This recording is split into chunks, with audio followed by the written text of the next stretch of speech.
Alors, suite à une fatigue très importante, un amaigrissement important, je suis entré en contact avec le médecin spécialiste qui m'a proposé donc de faire le lendemain une prise de sang et une ponction de moelle.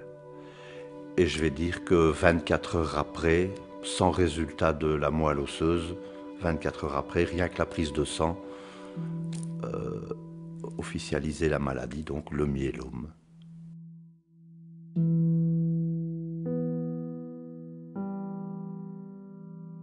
Mon sentiment était celui un peu de révolte, dans ce sens où, bon, à 50 ans, on est jeune, on a des projets, et lorsqu'on reçoit le diagnostic, on se met en tête que finalement, on ne pourra plus rien faire, on se met beaucoup de choses en tête, en fait. L'impact sur ma vie quotidienne, c'est qu'aujourd'hui, bien, je ne travaille plus professionnellement, j'en suis incapable, puisque j'ai besoin de beaucoup de repos. Alors les hobbies ont changé du tout au plus. Je m'occupais de mes pigeons, ce qui me prenait, le fait d'être à la maison, ça me prenait 4-5 heures pour m'en occuper à fond, journellement.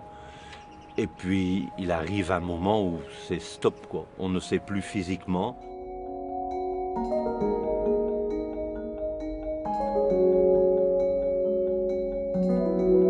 Dans la maladie, heureusement, bien, la famille assez unie, tout au moins les enfants, mon épouse, m'ont soutenu énormément en me disant, ben, papa, tu sais, tu es un cas, il y en a des dizaines de milliers comme toi. Donc on est là pour te soutenir, pour t'aider. Il faut que tu te soignes parce qu'au départ, on n'a pas toujours envie d'écouter ce que le médecin dit parce qu'on ne s'imagine pas, quoi. Et alors, ça c'est une chose qui m'a fait énormément de bien, mais également le milieu colombophile qui me soutient. Je ne pensais pas avoir des amis comme ça, quoi.